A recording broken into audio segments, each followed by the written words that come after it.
Onetv Special Report.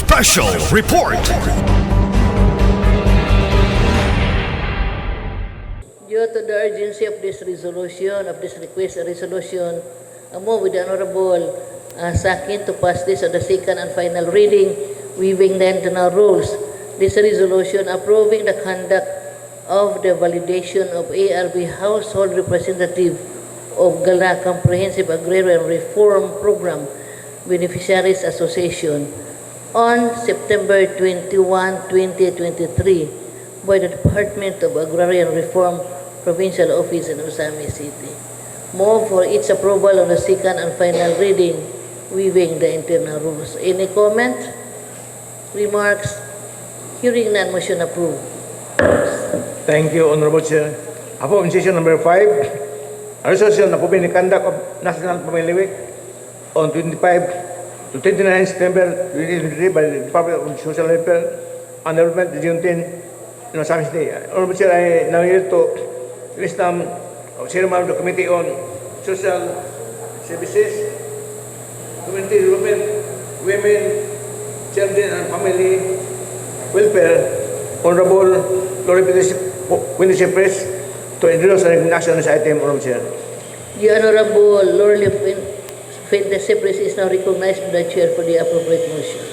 Thank you to our Majority Floor Leader and our Presiding Officer. I move to pass this resolution approving the conduct of the National Family Week on 25 to 29 September 2023 by the Department of Social Welfare and Development, Region 10 in OZAMIZ City. For first reading, Madam Chair, with reservation.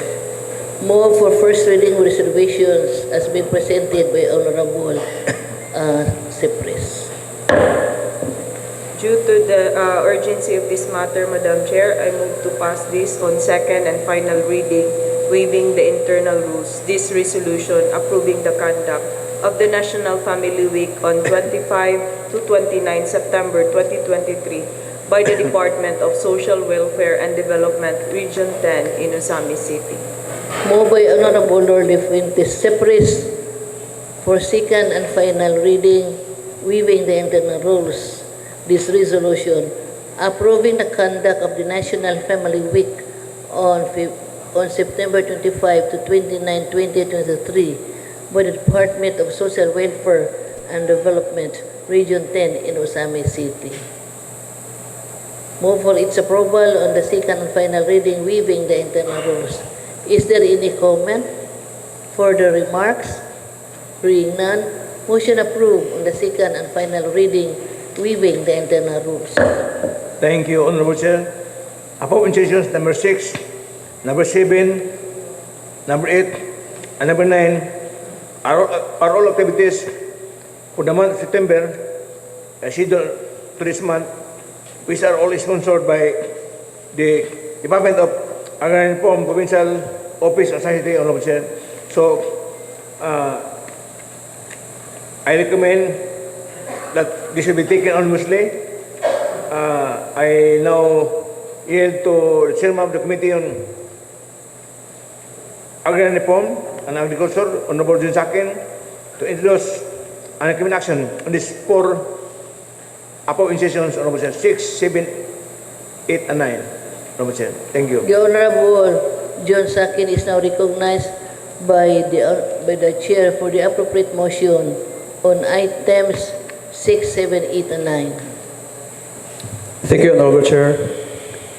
Honorable Chair, I move to pass a resolution on first reading approving the conduct of the Credit Policy Development Training with the selected members of Sangay Dako Comprehensive Agrarian Reform Program Association, CARPBA, on 27 of September 2023 by the Department of Agrarian Reform Provincial Office in OZAMIZ City with reservation, Honorable Chair. On item number 6, 7, 8, and 9. On item number 7, Honorable Chair, a resolution on first reading, a resolution approving the conduct of the credit management training, the selected members of the Liposong Darbimiko on 28th of September 2023 by the Department of Agrarian Reform Provincial Office in OZAMIZ City, Honorable Chair. Item number 8, Honorable Chair, resolution on first reading approving the conduct of the records management for provincial transaction training with the selected members of the Kinoman SOR CARPBA on 29 of September 2023 by the Department of Agrarian Reform Provincial Office in OZAMIZ City. And item number 9, Honorable Chair, a resolution approving the conduct of the validation of ERB household representative of Sinusa and Sangay Dako Comprehensive Agrarian Reform Program Beneficiaries Association CARPBA on 21 of September 2023 by the Department of Agrarian Reform Provincial Office in OZAMIZ City, Honorable Chair. With reservations, Honorable Chair, on first reading. Move with Honorable John Sakin, these resolutions as being presented, the item number 6, 7, 8, and 9, that this be approved on the first reading with reservations as being manifested. Motion approved. Honorable Chair, for the second and final reading, waiving the editorial rules, I move for the final approval, the items number 6, number 7, number 8, and number 9, Honorable Chair. Due to the urgency of this particular request, approving this resolution as being presented by the Honorable Sakins on item number 6, 7, and 8, and 9. Move for its approval, waiving the internal rules for the second and final reading. Is there any comment, remarks? Hearing none. Motion approved on the second and final reading. Thank you, Honorable Chair. Approve session number 10. A resolution approving the conduct of the orientation on accreditation and quality assurance, section policies and consulta updates with the chief of hospitals, medical directors of all level healthcare facilities and freestanding clinics in Samis Occidental on 28 September 2023 by the President of Samis in Samis City.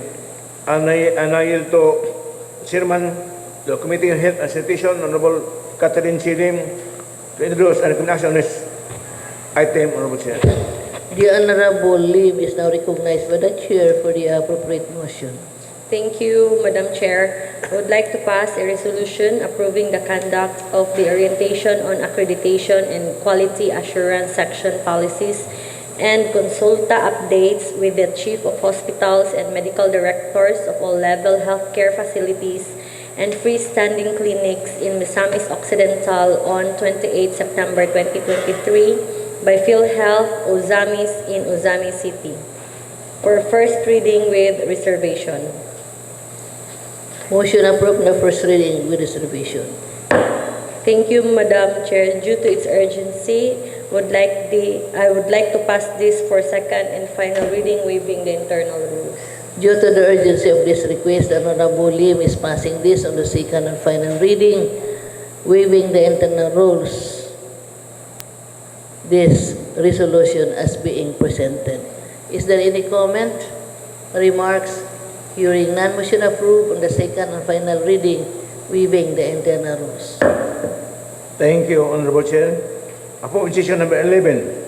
An ordinance authorizing the temporary road closure of a portion of Zamora Street, corner Washington and Sunood Street, portion of Capsana Street, corner Gallardo Street, and portion of Washington Street, corner Zamora and Gallardo Street on 20 September 2023 at 12 noon until 12 midnight of 22 September 2023 for the launching of PANGHITABO QR program in Ozamis City. Honorable Chair, I now yield to the Chairman of the Committee on Transportation and Traffic Management, Honorable Archie Ramiro, to introduce and recognize on this item, Honorable Chair. The Honorable President Romero is now recognized by the Chair for the appropriate motion. Thank you, Madam Chair. Thank you, Majesty Floor Leader. Madam Chair, I move to pass this for approval, this ordinance authorizing the temporary road closure of a portion of Zamora Street, corner Washington, and Zulueta Street, portion of Capistrano Street, corner Gallardo Street, and portion of Washington Street, corner Zamora and Gallardo Street on September 20, 2023 at 12 noon until 12 midnight of 22 September 2023 for the launching of Billing QR program in OZAMIZ City. For first reading, Madam Chair. With For reservation. first reading of reservations, Leonor Romero is passing this proposed ordinance as being presented. Approve on the first reading with reservation. Madam Chair, due to its urgency, Madam Chair, and intended to secure the safety and security of the participants and to ensure the success of the event. For this, Madam Chair, I move to pass for second and final reading, waiving the internal rules.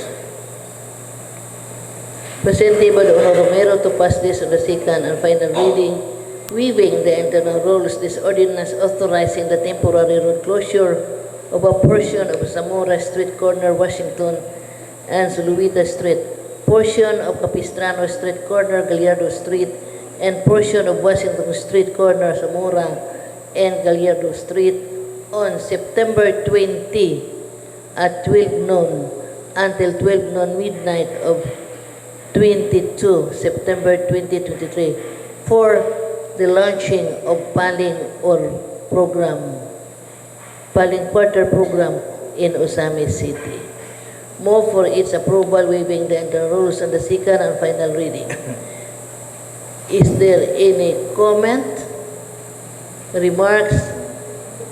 Hearing none, motion approved on the second and final reading, waiving the internal rules. Thank you, Honorable Chair.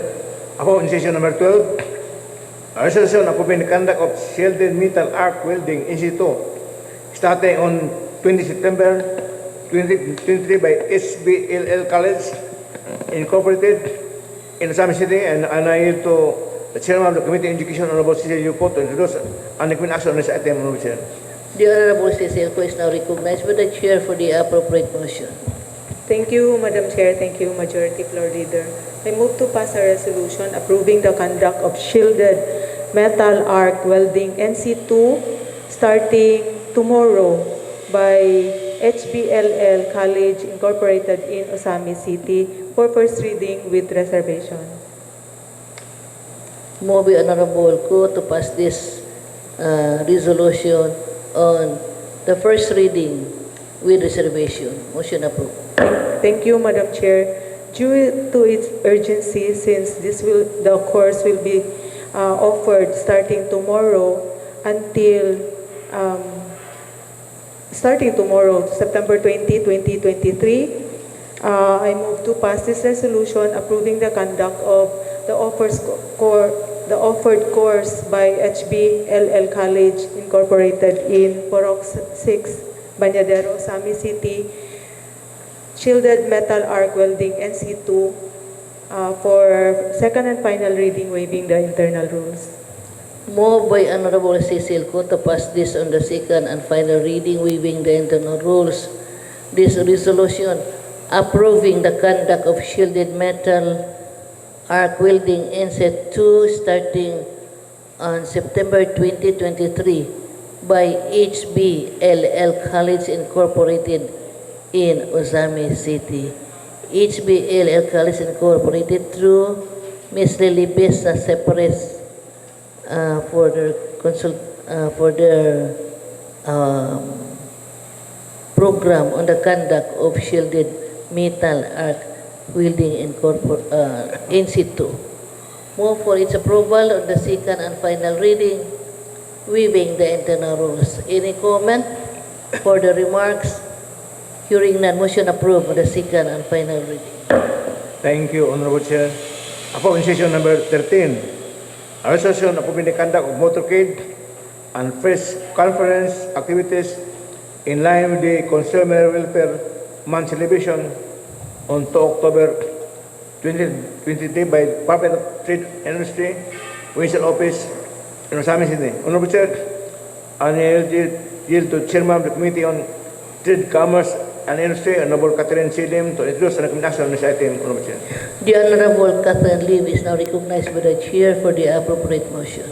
Thank you, Madam Chair. I would like to pass a resolution approving the conduct of motorcade and press conference activities in line with the Consumer Welfare Month celebration on 2 October 2023 by the Department of Trade and Industry Provincial Office in OZAMIZ City for first reading with reservation. Approve on the first reading with reservations as being manifested.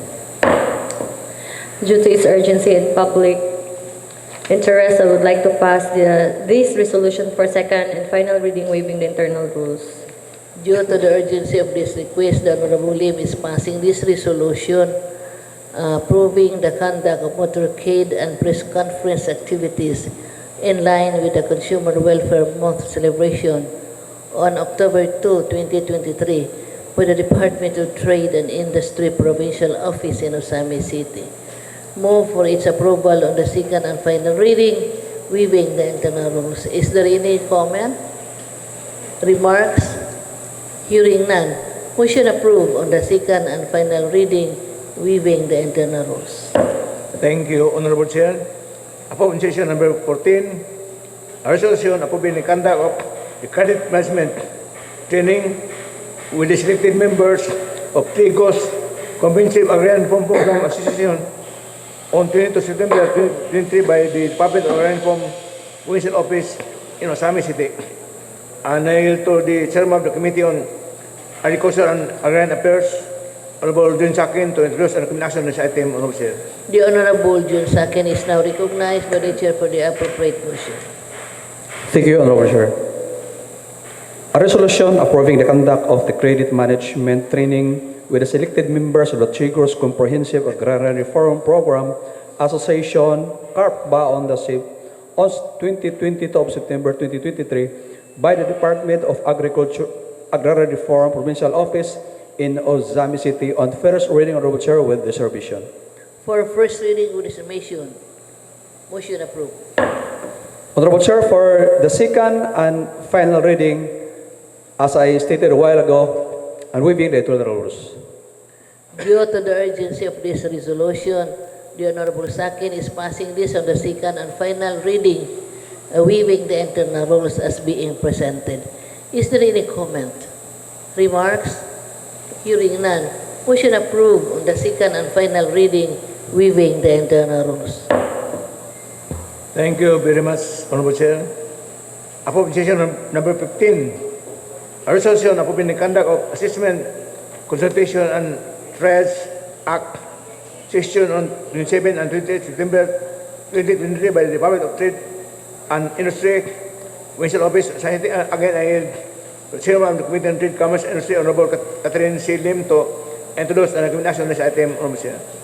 The Honorable Lim, you are now recognized by the Chair for the appropriate motion. Thank you, Madam Chair. I would like to pass a resolution approving the conduct of assessment, consultation, and triage act session on 27 and 28 September 2023 by the Department of Trade and Industry Provincial Office in OZAMIZ City for first reading with reservation. Approve on the first reading with reservation as being manifested by Honorable Lim. Motion approved. Thank you, Madam Chair. Due to its urgency, I would like to pass this resolution for second and final reading, waiving the internal rules.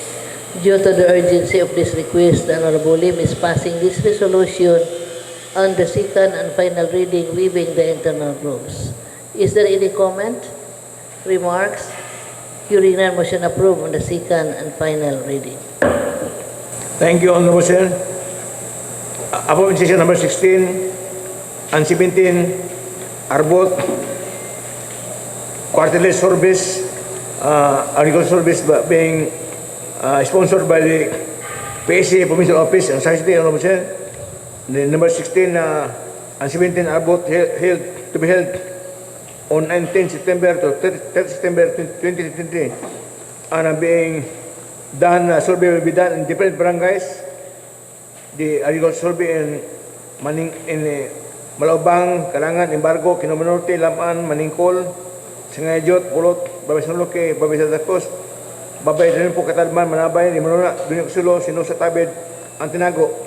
And the Aqua Culture Survey will be done, Honorable Chair, on the same date, sponsored again by the PSA, Provincial Office of Society. Another to the Committee on Barangay Affairs, Honorable Chair, Honorable John Doctor, to endorse an recommendation on these items 16 and 17 omnibussly, Honorable Chair.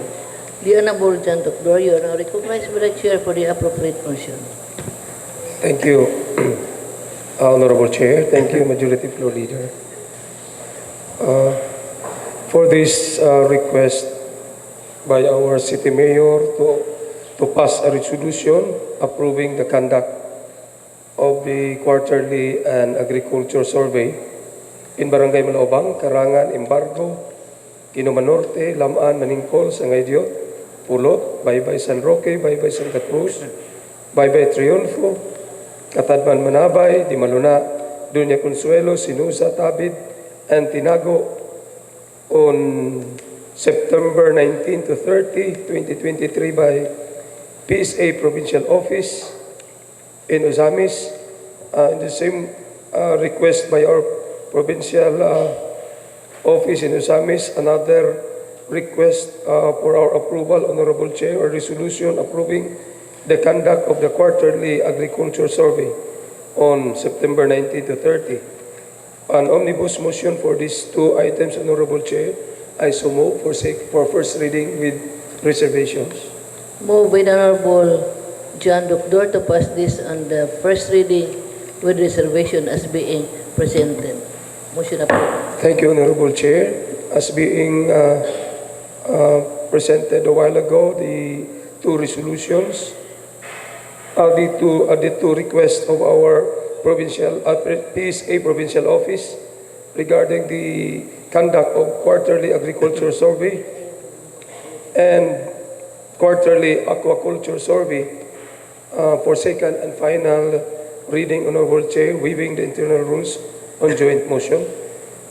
Due to the urgency of this request for the approval of the conduct of quarterly agriculture survey as being manifested by the Honorable John Doctor on various barangays in OZAMIZ City, move for its approval on the second and final reading, waiving the internal rules. Is there any comment, remarks? Hearing none, motion approved on the second and final reading. Thank you, Honorable Chair.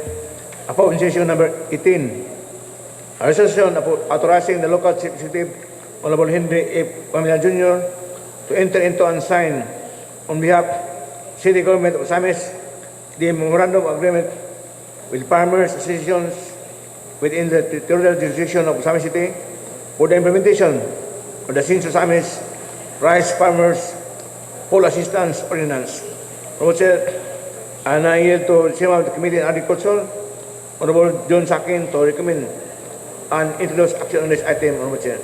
The Honorable John Sakin is now recognized by the Chair for the appropriate motion. Thank you, Honorable Chair.